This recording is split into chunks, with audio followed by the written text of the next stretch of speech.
Hi കൂട്ടുകാരെ, അപ്പോൾ നമുക്ക് ബീട്രൂട്ട് ദോശ ഉണ്ടാക്കാം കേട്ടോ. രാവിലെ നമ്മുടെ ബ്രേക്ക്ഫാസ്റ്റ് ഇന്ന് ബീട്രൂട്ട് ദോശയാണ്. ബീട്രൂട്ട് അരച്ച് ചേർത്ത് നമ്മളൊരു ദോശ ഉണ്ടാക്കാൻ പോകട്ടോ. നല്ല ഹെൽത്തി ദോശയല്ലേ. ഇതിനായിട്ട് ഇച്ചിരി ബീട്രൂട്ട് ഇട്ടിട്ട് അരക്കട്ടെ, അരച്ചെടുക്കാം. ഇത്തിരി വെള്ളം ബീട്രൂട്ട് ദോശയ്ക്ക് വേണ്ടി നമ്മളിവിടെ മഷി പോലെ നൈസായിട്ട് തരമില്ലാതെ മഷി പോലെ അരച്ചെടുത്ത് കേട്ടോ. ബീട്രൂട്ടിനെ അരച്ചതിനെ അങ്ങോട്ട് ഇട്ട് കൊടുക്കാം നമുക്ക്. ദോശമാവിലോട്ട് എന്തോരം വേണമെന്ന് ഇളക്കി നോക്കാം. അപ്പോൾ നമ്മുടെ ചുമന്ന മാവ് ഇവിടെ റെഡിയായി. ബീട്രൂട്ടിൻ്റെ നല്ല റെഡ് കളർ അല്ലേ. അപ്പോൾ നമുക്ക് ഇതുണ്ടാക്കാനായിട്ട് തുടങ്ങാം കേട്ടോ.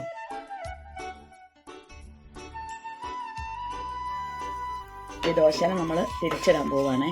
പിന്നെ ഒരു കാര്യം, ഈ ദോശ നമ്മൾ പുളിക്കാനായിട്ട് സോഡാപ്പൊടിയോ അപ്പക്കാരോ ഈസ്റ്റോ അങ്ങനെയുള്ള ഒന്നും ചേർത്തിട്ടില്ല കേട്ടോ. അപ്പോൾ നമ്മുടെ ദോശ ഇവിടെ റെഡിയായി. ഒരിത്തിരി നെയ്യ് ഇങ്ങനെ തേച്ച് കൊടുക്കും കേട്ടോ. ഇത് നല്ല സ്മൂത്തി ആകും ദോശ, നല്ല ടേസ്റ്റി ആകും.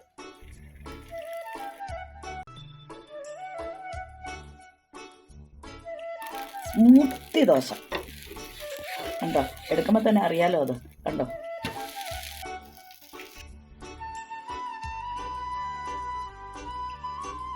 അപ്പോൾ കൂട്ടുകാരെ, ഇത് ബീട്രൂട്ട് ദോശ എങ്ങനെയുണ്ടെന്ന് കഴിച്ച് നോക്കട്ടോ കേട്ടോ. ചെറുപയർ കറിയാണ് കൂട്ടത്തിൽ.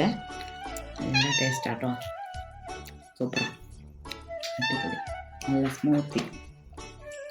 രണ്ടോ പൂച്ച എൻ്റെ അടുത്ത് വന്ന് നിൽക്കുന്നു. പൂച്ചയ്ക്ക് വേണോ എന്നാ.